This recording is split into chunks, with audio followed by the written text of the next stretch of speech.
Hola alumnos de aplicaciones eléctricas, vamos a continuar revisando el día de hoy los ejercicios, los circuitos que se tienen contemplados para esta segunda unidad. En la anterior sesión revisamos estos cuatro, los BJT, tanto los normales como el de potencia, y vamos a continuar entonces. Les había comentado a ustedes que el 5, que yo aquí lo tengo como el 6, que es el del fototransistor, no lo iban a realizar porque no lo iban a poder simular. Sin embargo, vamos a explicar de qué se trata. Solo por recordar, los transistores, aquí está mal por cierto, los transistores de lo que se tratan, y lo habíamos dicho así de una manera muy burda pero muy simple de entender, se tratan como si fueran compuertas switches que se activan de forma eléctrica o electrónica. Entonces lo que vamos a tener es que el fototransistor es un circuito, es un componente, un transistor que se va a activar, pero en esta ocasión con luz, pero luz de cierta longitud de onda que corresponde a la infrarroja, ¿sale? Entonces cuando un LED infrarrojo emite luz y esta incide sobre una pequeñita placa que tiene el fototransistor, hace que se excite y cierre el paso que hay entre la patita colectora y la patita emisora, de manera que los electrones pueden viajar ahora sí y el paso ya no está interrumpido. En este caso lo que vamos a obtener es que el paso de electrones desde un punto hasta otro hace que tenga una derivación también hacia otro lado, y si esto lo pudiéramos simular o ustedes lo construyeran, observarían que el LED enciende. ¿Qué aplicaciones tiene esto? Son muy interesantes para hacer controles a distancia en donde no quieran o por alguna razón no puedan cablear. Sin más explicaciones, por ejemplo, los controles remotos de la televisión, de aires acondicionados, o incluso los propios celulares que tienen el emisor infrarrojo para poder encender televisiones y todo esto. Lo que tienen es este sistema, un LED infrarrojo, y el aparato a controlar tiene este sistema, tiene un fototransistor que va a recibir la luz que incide sobre él para poderse activar o desactivar. Entonces, pasamos el siguiente elemento, el siguiente circuito, perdón, corresponde a los diacs y los triacs. Estos son elementos que ustedes debieron de haber checado cuando hicieron la investigación que les solicité, un cuadro comparativo, en donde el diac y el triac, el mismo nombre nos dice que funcionan para corriente alterna. Primero, el diac son diodos de corriente alterna. Y es eso lo que hace. Si ustedes recuerdan un diodo normal para corriente directa, lo que hace es que permite solamente el paso de electrones de un lugar en una dirección. Pero en este caso el símbolo me está diciendo que las direcciones son hacia los dos lados. En un principio, cuando yo estudié y me enseñaron esto, a mí no me quedó claro. Dije, ¿qué caso tiene un diodo que te permita paso hacia ambos lados si puedes poner pues un cable y ya está? Sin embargo, estos diodos de corriente alterna son muy utilizados para poder controlar otros elementos de corriente alterna, de control de corriente alterna, como lo son los triacs o transistores de corriente alterna, que así como sus homólogos en corriente directa funcionan como switches que se activan y desactivan con electricidad, pues esto es de la misma manera, pero para corriente alterna, es decir, corriente que primero va hacia un lado y en otro momento va hacia el otro. ¿Qué aplicación, pues no sé, una muy básica tiene esto? En hacer los famosos dimmers o dimers. Por ejemplo, imaginen que ustedes quieren poder controlar la intensidad de luz de, no sé, su habitación. Es decir, que no quieren que esté totalmente encendido o totalmente apagado, porque se quieren poner románticos o porque quieren estudiar en la noche o cualquier cosa. Entonces, lo que requieren ustedes es una perillita con la cual cuando ustedes empiecen a manipular y regular, puedan hacer que encienda poco a poco el el foco, en este caso es su foco de corriente alterna, porque no se van a ponerse en una instalación ahí de corriente directa. Y de la misma manera empiezan a regular esto un poco y pueden hacer que vaya reduciendo poco a poco. Hay que mencionar que aquí la simulación no puede hacerlo correctamente por limitaciones de la propia simulación. Sin embargo, si lo viéramos nosotros en el circuito armado, lo que estaríamos observando sería como mientras nosotros vamos manipulando y ajustando la perilla, Esto de aquí va prendiendo más o apagando más. Tenemos nuestra toma de corriente alterna que corresponde a pues, un contacto normal que tenemos en la casa, 110 voltios corriente alterna a 60 Hz por ejemplo, y un foco normal, una bombilla, acompañado de una resistencia y un capacitor junto con su potenciómetro. Pasamos al siguiente circuito con el SCR. Este elemento también debieron ustedes investigarlo en el primer cuadro comparativo y resulta que es como si fuese un transistor que también lo activas y lo desactivas con una patita del gate, pero esta es la cualidad que tiene, es que una vez que se activa se va a quedar activado hasta que le quitas el suministro de corriente, es decir, este que tenemos aquí. ¿Qué aplicación le podemos dar a esto? Miren, voy a modificar un poquito este circuito para hacer una simulación.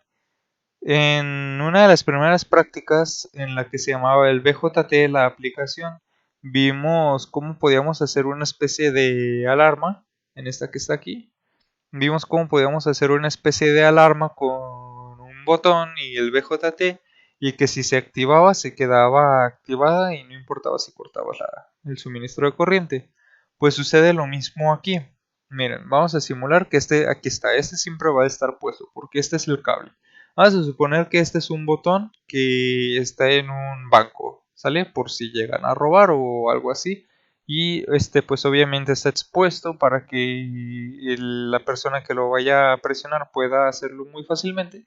Todo esto de aquí, por obvias razones, va a estar oculto para que no pueda nadie intervenir esto. Y este LED va a ser mi alerta. Entonces, cuando uno de los trabajadores acciona, y estoy corriendo la simulación, cuando uno de los trabajadores acciona el botón, la alerta se queda encendida y así va a permanecer aunque el botón ya se haya quitado. Si yo presiono toda la cantidad de veces que quiera esto, pues no va a pasar nada. Incluso si yo pudiera arrancar este botón de aquí, esto permanece encendido. No puedo arrancar el botón, pero sí puedo hacer como si yo cortara este cable. Y si se dan cuenta, aunque yo corte este cable, este elemento de aquí ya se quedó enclavado, ya se quedó encendido. La única manera de poder cortar con esto es que yo corte esto de aquí, que yo pueda eliminar este de aquí y entonces se va a apagar esto, ¿sale? Entonces por más que nosotros quitemos cualquier cosa que podamos hacer acá, pues no va a hacer nada.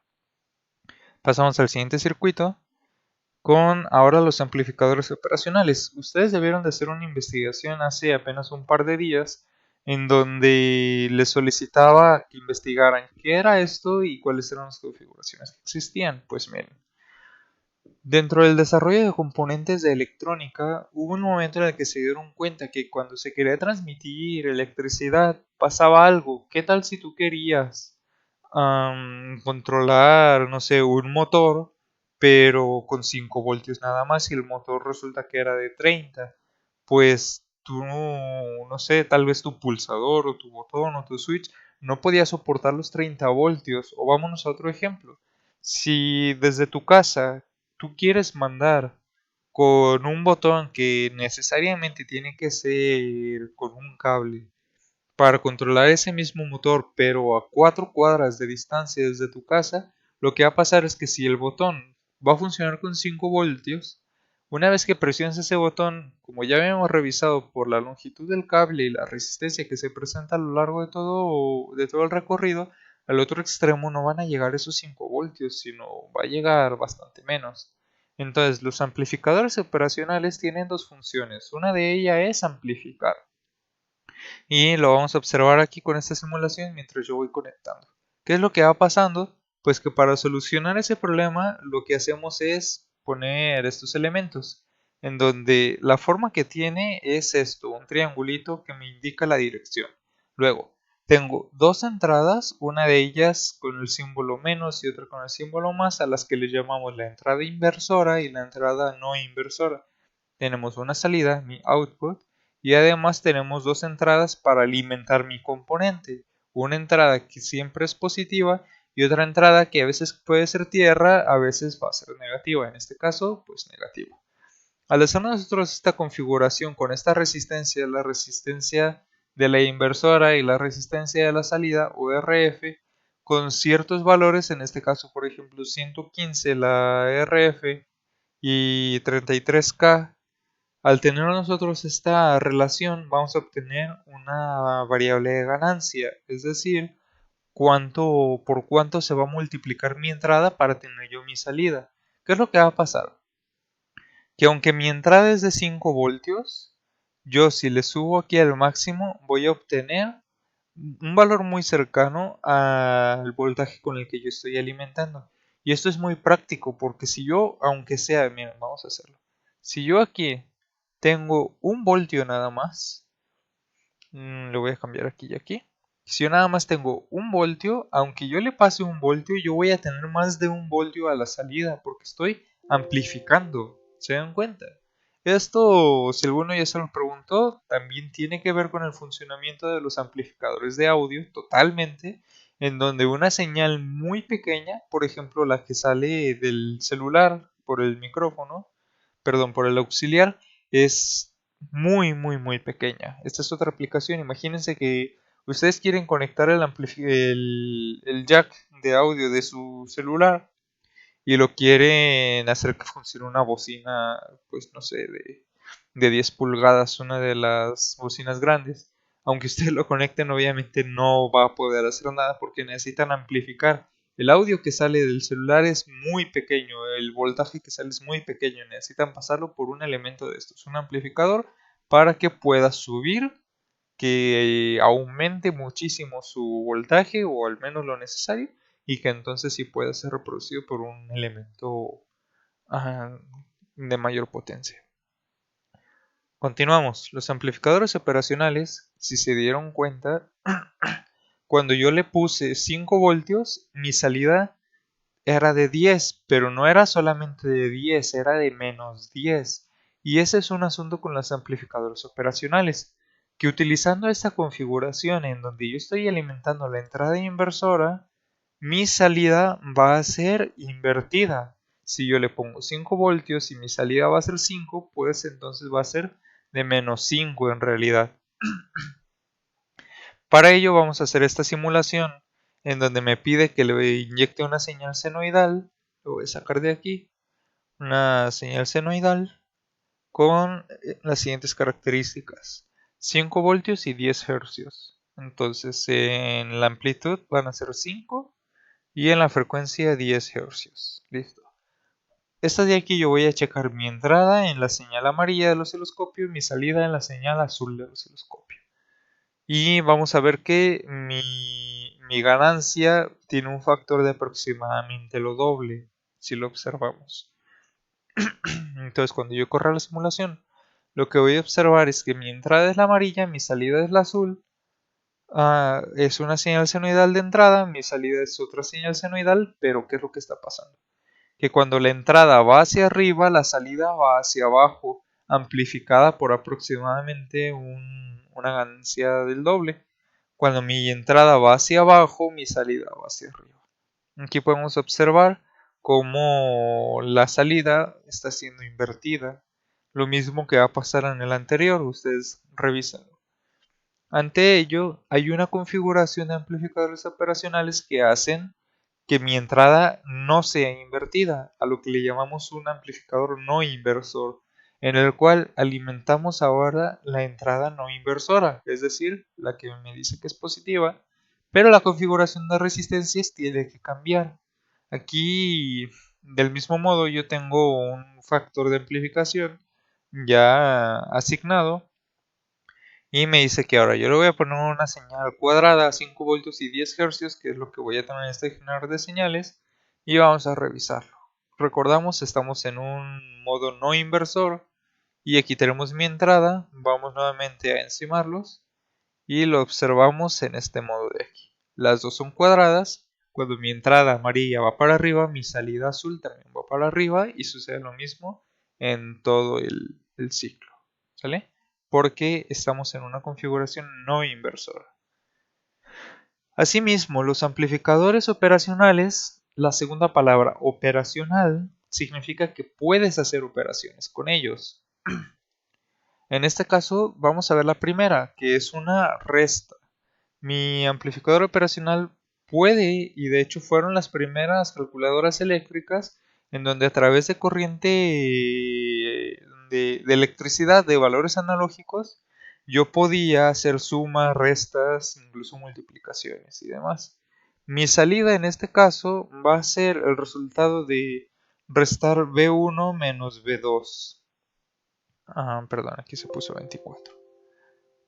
B1 menos B2. Listo. Entonces, B1 vamos a observar bien que se pone en la parte no inversora y el B2 se pone en la inversora. B1 yo lo tengo acá y B2 yo lo tengo acá. Vamos a poner 0 y 0 ahorita. Entonces, 0 voltios menos 0 voltios, pues me van a dar 0. ¿Qué pasa si yo pongo 5 menos 5? Pues también voy a tener 0. Pero si ahora empezamos a hacer restas más interesantes como, no sé, 5 voltios, que es lo más cercano que me da aquí, menos 1.5, voy a tratar de ajustar lo máximo, yo voy a tener 3.5 de salida. También si yo tuviera, por ejemplo, no sé, 3 menos 1.5, mi salida pues tiene que ser de 1.5. Y también por el contrario, si yo lo que hago es una resta de negativos, es decir, que vamos a ajustar en 2 mi valor, que yo voy a tener 2 voltios y le voy a restar 3, mi salida va a ser de menos 1. ¿Por qué? Porque yo estoy alimentando mi amplificador operacional tanto con valores positivos como con valores negativos, y él puede tomar estas referencias y sacar un valor pues que sea de acuerdo, en este caso un resultado negativo. Asimismo, como podemos hacer restas, perdón, también podemos hacer sumas en los amplificadores operacionales. Y las sumas se hacen con esta configuración, en donde mi salida va a ser de acuerdo a B1 más B2 más B3 más Bn. Todos los valores que yo le voy a inyectar pues se van a sumar. Todos ellos, si se fijan, los regulamos con potenciómetros, los hacemos coincidir al mismo nodo y los inyectamos en la parte inversora, lo que me está diciendo de acuerdo a esta configuración que mi resultado va a ser invertido. Es decir, si yo voy a tener 3 voltios de la suma, aquí realmente él me va a entregar menos 3 voltios. Vamos a revisarlo. Vamos a poner nuevamente todos los valores en 0. 0, 0, bueno, aquí está 0 y 0. Entonces, cuando nosotros le ejecutamos la simulación, vamos a tener 0 más 0 más 0, pues 0 voltios. Vamos a empezar a hacer sumas. 5 voltios más, vamos a poner aquí que sea por ejemplo 1 voltio, vamos a tratar de ajustar ese valor, aquí es lo más cercano, y aquí vamos a ponerle a 3 voltios. Entonces revisamos, son 5 más 1, 6 más 3, 9 voltios, y me los da en un valor negativo, es decir, invertido. ¿Qué tengo que hacer yo si no quiero que este valor sea invertido? Yo no puedo simplemente agarrar aquí y cambiar la configuración y ponerlo en el no inversor porque no va a funcionar. Lo que yo necesito es tomar el bloque de la configuración no inversora, la que vimos aquí, y ponerlo ahora aquí. Es decir, mi salida del sumador va a ser la entrada del no inversor para que mi salida en este caso pues ahora sí sea de acuerdo a como debe de ser. Es decir, repito, yo hago la suma, me la invierte y este lo paso por más bien lo que necesito es invertir esa parte invertida, ¿estamos de acuerdo? Entonces, miren, vamos a hacerlo. Voy a tomar aquí el amplificador operacional, el inversor. Lo voy a copiar, me lo voy a traer a este que está acá, para que observemos cómo deberíamos de hacerlo. Nosotros dijimos que aquí tenemos una suma de 5 más 1, 6 más 3, 9, y me los está invirtiendo. Entonces, ¿qué es lo que necesitamos hacer? Pues volver a invertir, ¿no? Eso que está ahí. Entonces, cuando nosotros eliminamos eso que está aquí y lo pasamos acá, voy a copiar este de aquí también para poder observar cuál es el voltaje de salida. Me lo voy a traer para acá. Aquí está. Eliminamos este y lo traemos acá. Entonces, Cabe destacar que yo aquí tengo un factor de amplificación. Para que no suceda eso y se me siga respetando, voy a dejar, si se fijan, todas las resistencias están en un K, en un K, en un K, en un K, en un K, para que el factor de amplificación sea 1, es decir, multiplicas por 1. Cualquier número que tú multipliques por 1 te va a seguir dando el mismo. Entonces, revisamos. Lo siento, me saltó un error y es porque tengo duplicados estas fuentes de alimentación. Vamos a hacer esto, se va a ver feo. Simplemente es para poder hacer esta demostración. Ahorita no importa. Lo ponemos aquí. Entonces, si se fijan, mi suma habíamos dicho que era 5 más 1, 6 más 3, 9. Mi sumador me dice que es menos 9, pero nosotros lo invertimos para que me dé el resultado como realmente corresponde, es decir, 9 positivos. Si nosotros necesitáramos hacer más operaciones, lo que tenemos que hacer es esto: agregar en cascada los elementos que vayamos a necesitar. Si ahora quisiéramos hacer una resta de todo esto que está aquí, pues lo que hacemos es poner aquí un bloque restador y agregar lo que sea que vayamos a restar ahora. Entonces, pasamos a la siguiente práctica, que así como vamos a ver el comparador. Así como podemos hacer sumas y restas, podemos hacer comparaciones. ¿De qué se trata esta práctica que está aquí? Lo que vamos a hacer es que así como nosotros podemos hacer restas, también podemos comparar, que sería otro tipo de resta, en la que nosotros vamos a decirle que queremos que solamente tengamos una salida si si mi entrada corresponde a cierto valor de comparación que nosotros vayamos a tener. Esto se utiliza muchísimo para módulos que se usan, por ejemplo, en Arduino con ahí está con sensores analógicos. Entonces, ¿qué es lo que estamos haciendo aquí? Miren, me dice que mi entrada, yo tengo una comparación de 5 voltios y aquí a la salida, perdón. Aquí en mi entrada, mi punto de comparación es a 5 voltios y mientras esté por debajo o por encima de esto, yo voy a tener una salida activa o no activa. Vamos a revisarlo. Entonces, ya está ejecutado. Si se fijan, mi voltaje de entrada es inferior a mi voltaje de referencia. Entonces este está activo. Si yo empiezo a subir este voltaje, como aún estoy por debajo del de referencia, aún tengo esa señal. ¿Qué pasa si yo supero esto? Como ya estoy por encima de mi voltaje de referencia, mi salida se apaga. Estoy haciendo una comparación para saber que forzosamente tengo que estar por encima o por debajo de cierto valor. Vamos a revisar los últimos dos. Otra de las operaciones que podemos hacer es integrar, que al final de cuentas sigue siendo otra operación matemática. Para ello seguimos con una configuración similar a la no inversora, pero ahora en lugar de tener una resistencia en este punto de aquí tenemos un capacitor.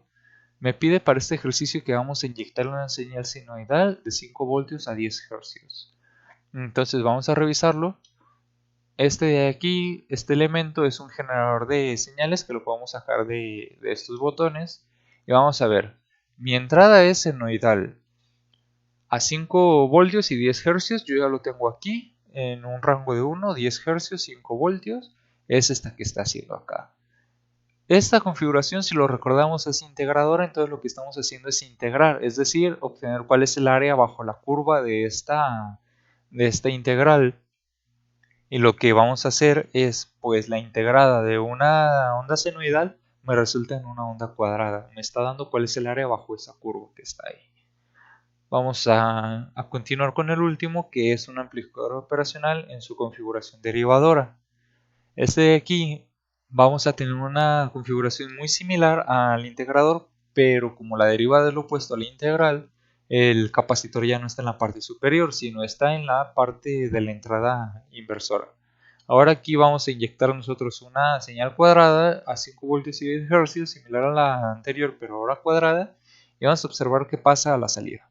Mi entrada es esta cuadrada, Mi salida simplemente me dice cuáles son los picos que está ahí, porque si nosotros derivamos una señal cuadrada, lo que me va a indicar es simplemente en dónde hubo esos cambios de estado, es decir, estando apagado, en dónde se prendió, estando encendido, en dónde se apagó. Y esto es lo que está haciendo mi amplificador operacional en la configuración derivadora. Entonces, estos son todos los circuitos que corresponden a las prácticas de la segunda unidad. Debido a la contingencia ya no los podemos realizar físicamente, pero las indicaciones que les di es que había que hacer los simulados y explicar de qué se trata en base ya a este video que les acabo que estamos generando ahorita y les estoy subiendo. Si tienen cualquier duda o comentario o aclaración, pueden preguntarlo ahí mismo en Classroom o pueden mandarme algún mensaje directo. Entonces, espero que tengan un buen día y puedan realizar su actividad sin ningún problema. Hasta luego.